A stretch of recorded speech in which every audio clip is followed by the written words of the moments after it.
This is 99% Invisible. I'm Roman Mars. The Sydney Opera House is one of the most iconic and distinctive buildings in the world.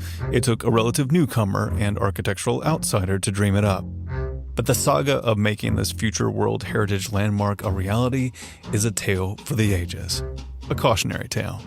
And for cautionary tales, I turn to the brilliant Tim Harford. I've been dying to hear the story of the Sydney Opera House told in this way, and Tim and his team just nailed it. And I know you're going to love it as much as I do. Enjoy.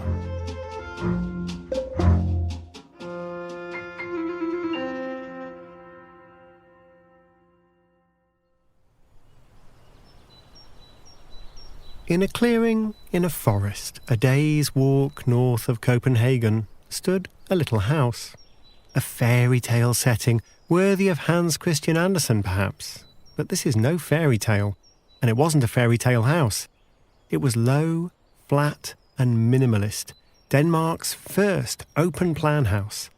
It had been built in 1952, without proper floor plans. The house's young architect was building his own home, and he'd insisted instead on personally directing the work as it progressed. But it was brilliant.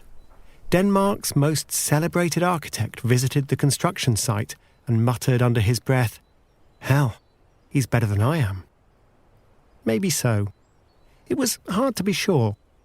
The young architect, Utzon, had won plenty of competitions, but with his career interrupted by the war, that house was almost the only thing he'd actually built. Late in January 1957, the phone in the Utzon home rang. Jorn and his wife were taking a winter walk in the woods. Their 10-year-old daughter, Lynn, was at home babysitting her newborn brother. She answered the phone. Hello? The village operator was on the other end. She knew the family. Lynn, is your father home? No. Is your mother home? No, they're out walking. Quick, go find your father. He's won a prize. It's someone from the newspaper in Sydney, Australia. Go tell him to come quick. Lynn drops the phone, leaves her sleeping brother and grabs her bike. She races out into the Danish winter, yelling for her parents. They must have been alarmed to see their little blonde babysitting daughter cycling towards them, screaming at the top of her voice. Sydney! Sydney! She skids to a halt. You've won a prize. You've won something in Sydney. Someone's on the phone and they want to talk to you. It must have felt like a phone call from the moon. The unknown young Dane, Jorn Utzon, had won an international competition to design the Sydney Opera House. But Utzon couldn't have imagined what a bitter victory it would prove to be. I'm Tim Harford, and you're listening to Cautionary Tales.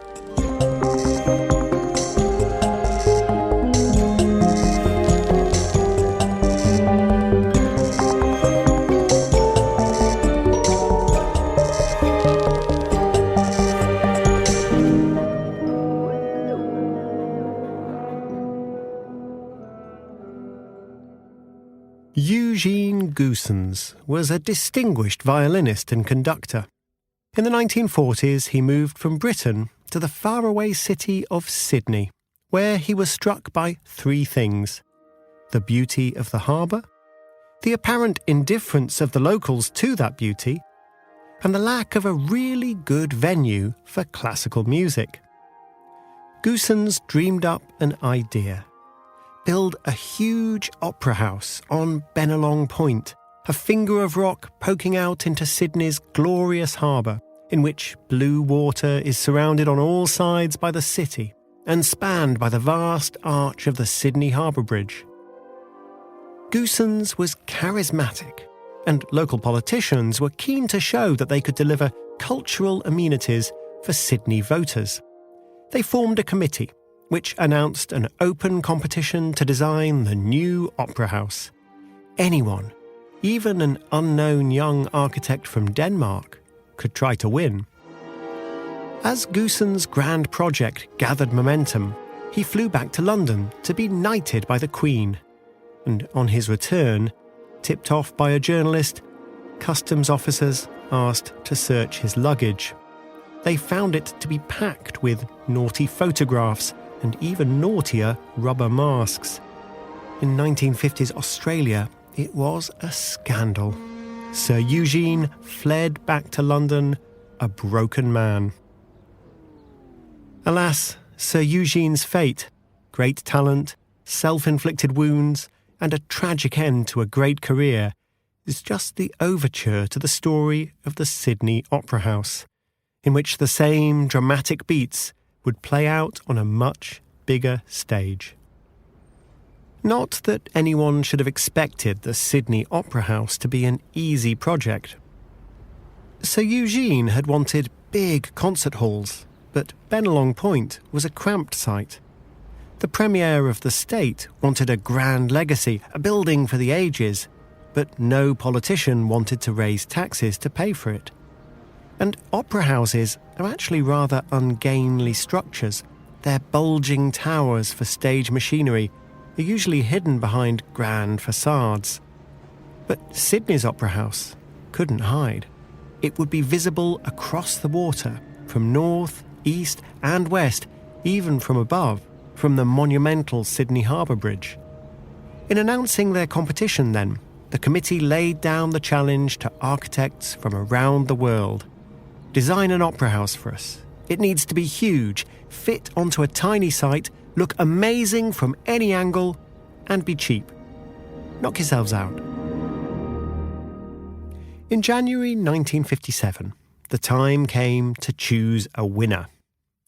The judging panel spent 4 days sifting through more than 200 entries and drawing up a shortlist.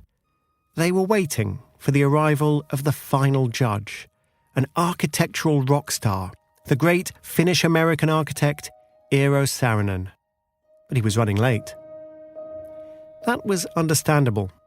Saarinen was a busy man, designer of landmarks such as the celebrated TWA terminal at New York's International Airport.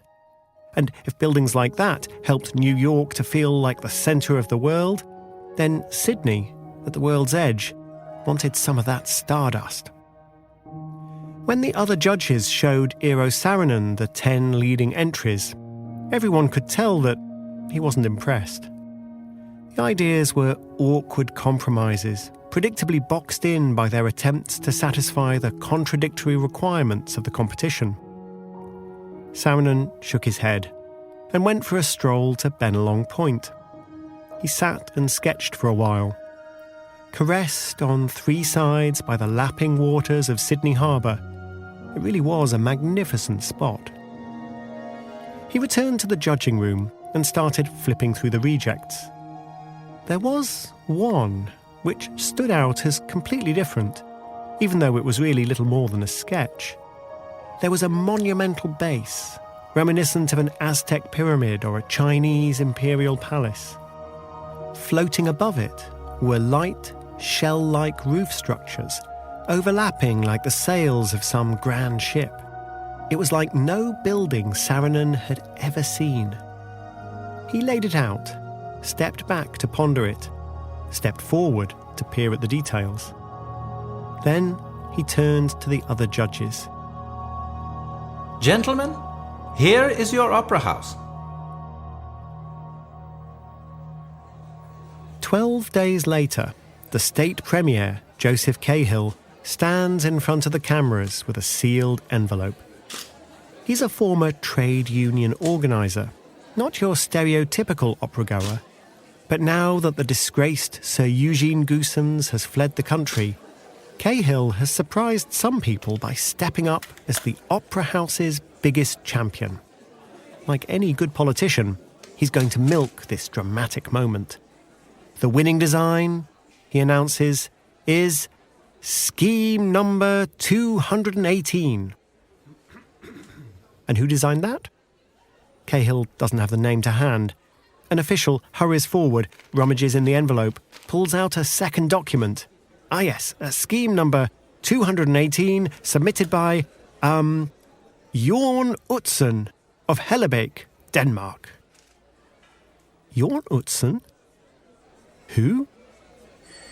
A reporter from the Sydney Morning Herald places a long-distance call to directory assistants in Hellebeek.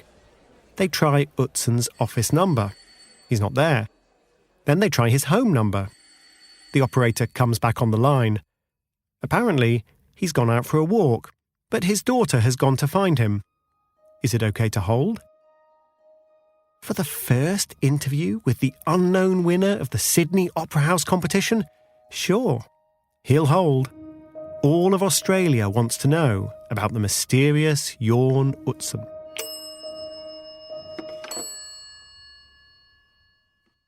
When the winning sketch was published, public opinion was divided. Letters published in the Sydney Morning Herald described the design as a wonderful piece of sculpture, a haystack covered by several tarpaulins, a ray of hope, a sink with plates stacked in readiness for washing, some large, lovely ship of the imagination, a hideous parachute which we cannot fold up and put away. But when Jorn Utzon arrived in Sydney, some of those doubts began to melt away. Tall, blonde, blue-eyed, that sexy Danish accent, movie star looks. He's our Gary Cooper, declared one local lady. Sydney was a bustling place, but it usually felt far from the world's spotlight. Now, it felt as though Hollywood had come to call. The city fell in love with the man. Professional architects were more cautious. The sketches were impressive, sure, but Utzon hadn't submitted all the plans and drawings the competition rules specified. One Australian art critic described his entry as nothing more than a magnificent doodle. What's more, Utzon's doodled building overstepped the site's boundaries.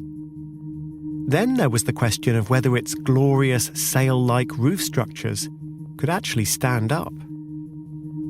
None of this worried Eero Saarinen, the rock star architect who'd pushed his fellow judges into choosing Utzon's entry. Nothing to it, said Saarinen about those roof structures. 3 inches thick at the top and, say, 12 inches thick at the base. But concrete shell architecture was still an emerging field, and many experts weren't so sure. Yes, eggshell structures could be surprisingly strong, but cut the egg in half, and much of that strength is gone. And Utzon's Opera House roof? It was a series of quarter shells. Until this point, Utzon had taken no engineering advice. And he wouldn't have long to figure out a solution, because the project's champion, State Premier Joseph Cahill, was a man in a hurry. He was a heavy smoker, with a history of health problems. He knew he was also at risk of losing the next election. He wanted a monument to his place in history. So he instructed the Opera House team. Go down to Bennelong Point and make such progress that no one who succeeds me can stop this going through to completion. As a result, the building started before Utzon could figure out the structural basics. Joseph Cahill laid the foundation stone on the 2nd of March, 1959. Within a year, he was dead, killed by his third heart attack. But just as he'd intended, so much work had already been done that stopping the project was unthinkable. By now, an engineer had been found.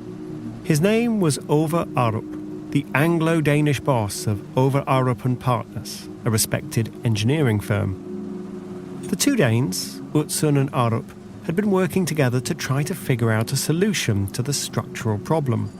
And it was at this point that Arup informed Utzon of the bad news.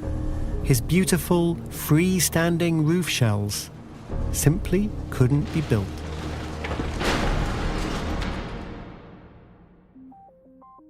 There's no such thing as too many Danes, so let's meet a third, Bent Fluebjerg. He's the world's leading expert on large projects, and on why these mega projects are so often delivered late and way over budget. And he's fascinated by the Sydney Opera House, because it's the ultimate case study, the definitive fiasco of how not to run a mega project. Flubier says that the original sin of many megaprojects is this: people start building before they've figured out what they're really trying to do. The ideal megaproject starts with the question, why are we doing this? Then there's a long, careful planning process. Every detail is finalised. Then the expensive construction phase can be kept as short as possible, with no costly changes. The Opera House violated these principles in the most flagrant way imaginable. Nobody ever really answered the question, why? Sir Eugene Goossens had wanted to accommodate a lot of opera-goers and use the beautiful location of Bennelong Point. The state's premier, Joseph Cahill, had wanted a lasting monument on the cheap, without spending taxpayer money. Jorn Utzon wanted to build something beautiful and new. But what if you couldn't make it both beautiful and cheap? What if you couldn't make it big while also squeezing it onto Bennelong Point? The trade-offs were swept under the carpet, the difficult decisions postponed or ignored. Then, of course, the building was rushed, with workers digging foundations before Utzon and Arup had figured out how to build the thing. Utzon was in an impossible position. And Utzon wasn't blameless either. Remember how he'd never drawn proper plans for his beautiful home in the Danish forest, but instead had been on site throughout, personally directing the builders? Careful planning was all very well, but he loved to experiment, to feel his way through a project. It worked for his beautiful home, but could it also work for a colossal, structurally innovative mega-project? Utzon worked like an artist, not a project manager. He wanted to make the final decision on every detail, no matter how small. At one point, he declared about a particular design change, I don't care what it costs. I don't care what scandal it causes. I don't care how long it takes.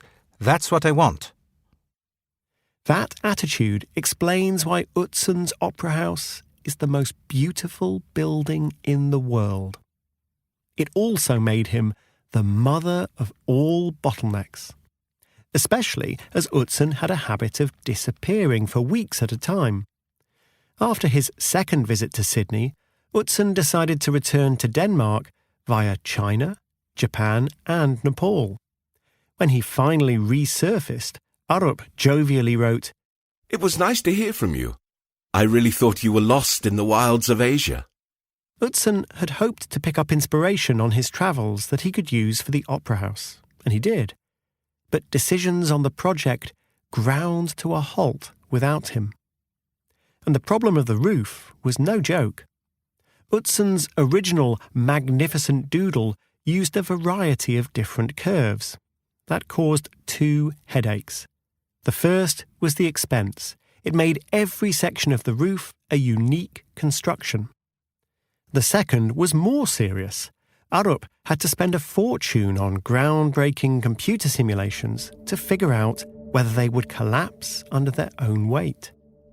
Eventually, Arup concluded that they would. It was Utzon who solved the problem. In a flash of inspiration, he realised that each part of each vaulted roof, large or small, could be proportioned as though it were sliced out of the same single enormous sphere. It doesn't sound like much, but the structural properties of these spherical curves were well understood. And because the curves would all be identical, they could be built at much lower cost. Utzon was delighted. It was the cheapest way of making it you could dream of. All the work during these 3 years has been the background for arriving at this magnificent solution. If they hadn't yet started construction, this would have been a triumphant moment. Unfortunately, construction had begun 2.5 years earlier. The new design would require heavier supports than the ones they'd just built, and the ones they'd just built were almost indestructible. The local contractor recommended dynamiting them, one by one, during the rush hour, so that the noise would be camouflaged by the traffic.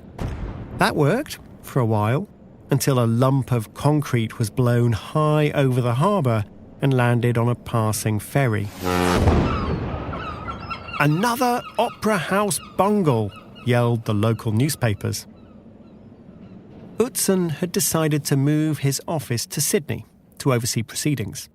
That was a good idea, thought Arup's team, until Utzon told them he'd be travelling again and out of contact between Christmas and March. Arup begged him not to do this. There were so many decisions to be made, and Utzon was the only person who could make them. But Utzon agreed only to a long meeting near London's Heathrow Airport the day after Christmas to pin down a long list of details. Utzon was persuaded to hurry the very last mile of his journey. While flying from Tahiti to Sydney, the DC-7 airliner's radio crackled into life with an invitation. Her Majesty the Queen was on the royal yacht in Sydney Harbour, and Mr. Utzon was invited to lunch. After touchdown, he dashed to the royal reception. Arup's man on the ground wasn't impressed. Lo and behold, God appears from heaven. Utzon had descended from Tahiti, popped in for lunch with the Queen, and then, grumbled the Arup engineer, In the afternoon he comes onto the site and starts complaining about some things he wasn't informed about. I mean, there was no one we could contact. 4 months later, July 1963, the Opera House was scheduled to have been finished. Yet the site on Bennelong Point was still just a huge, flat sprawl of concrete. The basic outline of the broad, low podium was visible, with the structure of the 2 sunken theatres scooped out of it. There was no sign of walls, let alone the roof. In his history of the project, The Saga of Sydney Opera House, architectural writer Peter Murray combs through the letters between Uwe Arup and Jorn Utzon and finds 2 men whose relationship is slowly falling apart. Utzon worried that Arup was trying to take control and steal the credit. Arup was eyeing the exits. Here's Arup. I do not know whether you have thought of getting other engineers to help you. I would welcome the idea of someone else solving the problems and experiencing your method of working.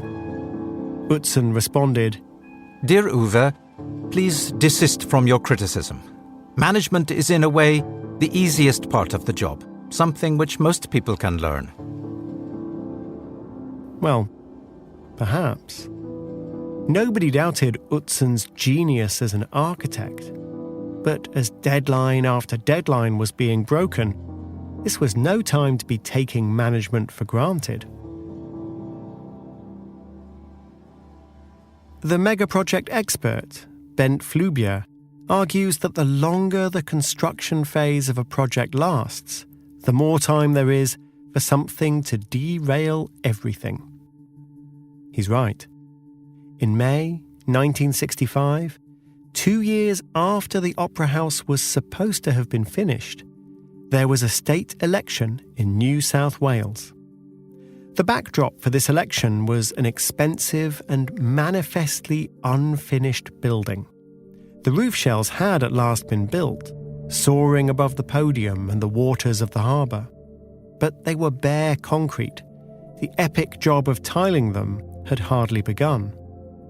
The site was open to the elements, since the spectacular glass curtain wall facing out over the harbour was still just a structural problem on Utzon's drawing board. And so the populist opposition party campaigned on a promise to clean up the mess at the Opera House. Although the project was funded mostly by proceeds from the state lottery rather than taxes, it was hugely over budget, and conservative rural voters had started to wonder why that lottery money couldn't be spent on something else, such as more roads, schools and hospitals. When the opposition won, The job of Minister for Public Works went to a politician named Davis Hughes.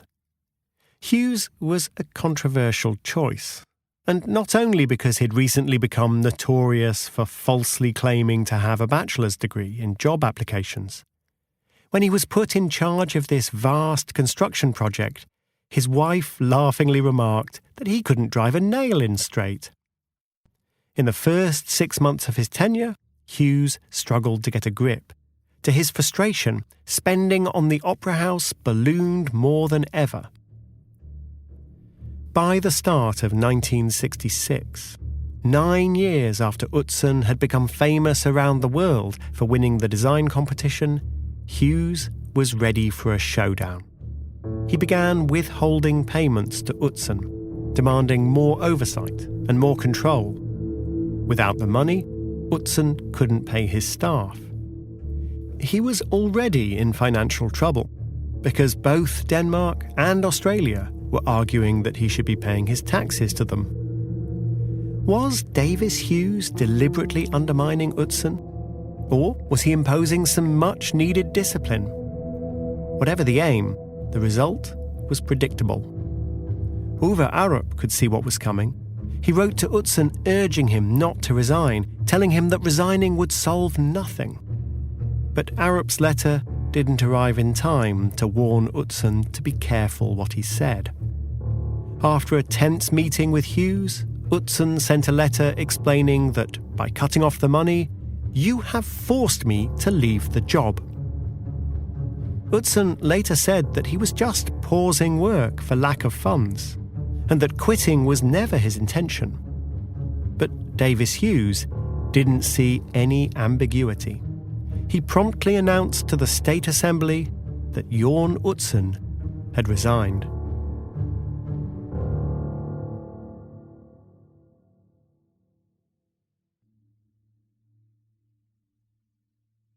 Utzon's departure was announced on the 1st of March 1966, almost exactly 7 years after construction had begun. Despite all the project's troubles, it was a bombshell. By now, the curved shells were almost fully tiled. The shimmering effect looked spectacular. Protesters gathered at the half-finished structure on Bennelong Point, waving signs, "Save the Opera House" and "We need Utzon." The Royal Australian Institute of Architects told Davis Hughes, "Get him back." No prominent architect would touch the Opera House project after Utzon's acrimonious departure. It was a matter of professional solidarity. The engineer, Uwe Arup, did not resign. Utzon saw this as a betrayal. He stopped returning Arup's calls. Arup hand-wrote an emotional letter to Utzon, urging him to come back and offering to broker a compromise with Davis Hughes. Couldn't Uwe and Jorn at least meet for a chat? He signed off, "Even if you don't trust me, it couldn't do any harm, could it? The situation can't get any worse, so why not try?" Utzon replied the same day. If you think I should be in charge of the project, then act accordingly. He wrote, Tell the minister that Utzon must be in charge. Utzon returned to Denmark, still thinking about all the remaining challenges on the project, such as how to fit more seats into the hall. He expected that Davis Hughes would come crawling back, in part because he couldn't imagine anyone else being capable of finishing the job. I am still available. It is not I, but the Sydney Opera House that creates all the enormous difficulties. But Davis Hughes wasn't the type to back down. If no prominent architect would take the job, he'd just have to get one nobody had heard of. He called in a young local government architect named Peter Hall and handed him the task of finishing the Opera House. Hall did so, taking 7 more years and 3 times as much money as had already been spent. The Opera House cost 15 times the original budget. Admittedly, the original budget was always a fiction, and it was completed a decade behind schedule.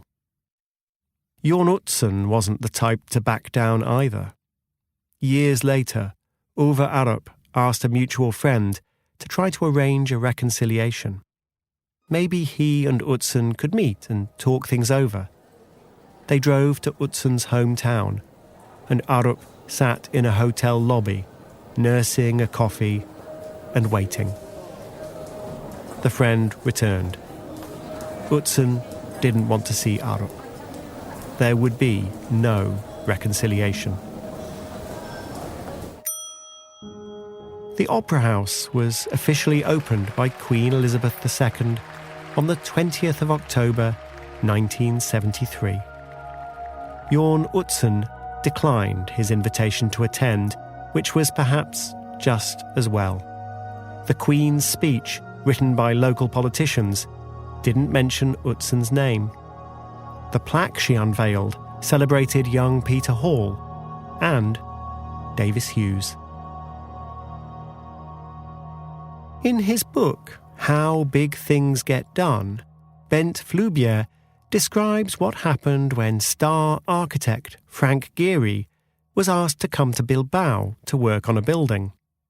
Unlike the young, unknown Utzon, Gehry was 62 years old, battle-hardened by some painful political fights over his buildings, and famous. Bilbao's officials showed him a beautiful old warehouse, and they asked him if he would consider renovating it to become a new Guggenheim Museum. "Why?" asked Gehry. "What are you trying to achieve?" In Sydney, nobody had really formulated those questions, let alone answered them. But in Bilbao, they knew what they wanted. They wanted to get by design what Sydney had got by accident. An icon. Bilbao was the Detroit of southern Europe, a once great city ravaged by deindustrialization.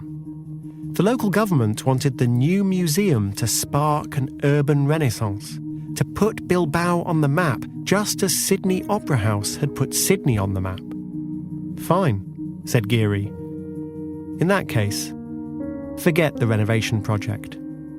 You're going to have to do what Sydney did and build something breathtaking and new. You're going to have to put it on the waterfront. And in fact," added Gehry, "I've seen just the spot." When Gehry's Guggenheim Bilbao was finally opened, it was a huge success, on time and under budget. According to Flubier's data on megaprojects, that sort of thing doesn't happen a lot. But the fact that it happened at all is because Gehry started with a clearly agreed plan, and nobody rushed to start digging. These days, everybody seems to want one of those iconic buildings. Frank Gehry made it look easy after all. But the Sydney Opera House was the first, and the greatest, and the most painful. In spite of everything, the Opera House is a masterpiece. I've been lucky enough to see it, to stroll around the Sydney harbour, admiring all the angles, to walk up the grand steps of the podium on Bennelong Point. I've even performed on the stage. It's breathtaking, all of it. No camera can do it justice. In the entire 20th century, only the Empire State Building comes close to serving as an icon of a city. The Sydney Opera House is like the Eiffel Tower or the pyramids. It's repaid its debt to the citizens of the city many times over. So you might think, who cares that it was late? Who cares what it cost? It was all worth it in the end. But Bent Flubier disagrees. The process of building the Opera House was a fiasco. And that fiasco had a cost that you can't measure in delays or in dollars. The cost starts with Jorn Utzon's reputation. Utzon was told that because he'd resigned, he'd never get a government project in Denmark. He taught for a while in Hawaii and anonymously designed some buildings for a friend's architecture practice. He did win a commission to design something big in Kuwait, but Saddam Hussein's army set fire to that in 1991. In a Copenhagen suburb, he built a humble church. It's unprepossessing on the outside, but on the inside there's a gorgeous ceiling that looks like folds of cloth parting to reveal the light of heaven. Apparently, he'd had something similar in mind for the interior of the opera house. But nobody wanted to give him another chance to display his genius on the stage it deserved. The price of the Sydney Opera House? It was all those other buildings that Jorn Utzon was never allowed to design. Eventually, the architecture profession woke up and began showering prizes on him, often acknowledging, regretfully, that Utzon hadn't built much besides the opera house. But it was too late to change that. When he won architecture's Nobel Prize, the Pritzker, he was 85 years old. The opera house itself had started to become embarrassed by the controversy, and that graceless plaque that didn't even mention Utzon's name. In the 1990s, they attempted a rapprochement, naming a room in his honour and asking him to help design a new wing. Still, he didn't come. He sent his son to give a speech, explaining that his elderly father lives and breathes the opera house, and as its creator, he just has to close his eyes to see it. One person who sneered at the peacemaking was Davis Hughes. An old man, like Utzon himself. He phoned the chairman of the Opera House management team and ranted for 45 minutes about the very idea of asking Utzon his opinion on anything. I did Utzon a favour, he said. I put him out of his misery like you put down a dog. Late in Utzon's life, a British architect named John Pardee went to visit him in Mallorca, where he'd spent most of his later years. It was a kind of pilgrimage to meet one of the true greats of architecture.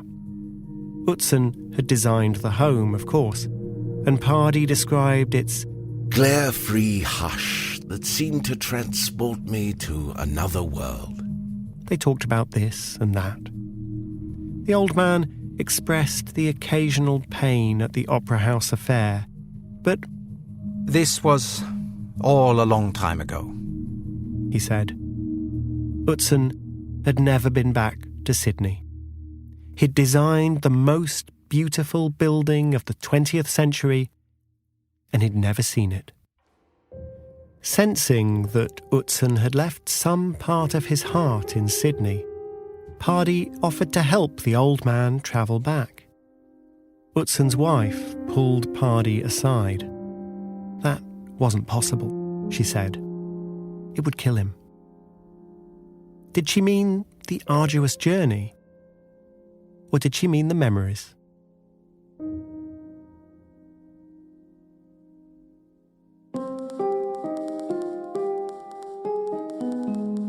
Important sources for this episode were The House by Helen Pitt and The Saga of Sydney Opera House by Peter Murray. If you're interested in Bent Fluvier and mega projects, I have a 3-part series on the V2 rocket program. It's available to subscribers on Pushkin Plus. For a full list of our sources, please see the show notes at timharford.com. Cautionary Tales is written by me, Tim Harford, with Andrew Wright. It's produced by Alice Fiennes, with support from Edith Rousselot. The sound design and original music is the work of Pascal Wise. Sarah Nix edited the scripts.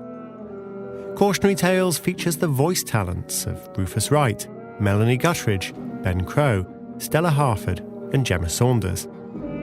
The show wouldn't have been possible without the work of Jacob Weisberg, Ryan Dilley, Greta Cohn, Lital Millard, John Schnaars, Carly Migliori, and Eric Sandler. Cautionary Tales is a production of Pushkin Industries. It was recorded in Wardour Studios in London by Tom Berry. If you like the show, please remember to share, rate and review. Go on, you know it helps us. And if you want to hear the show ad-free, sign up for Pushkin Plus on the show page in Apple Podcasts or at pushkin.fm/plus.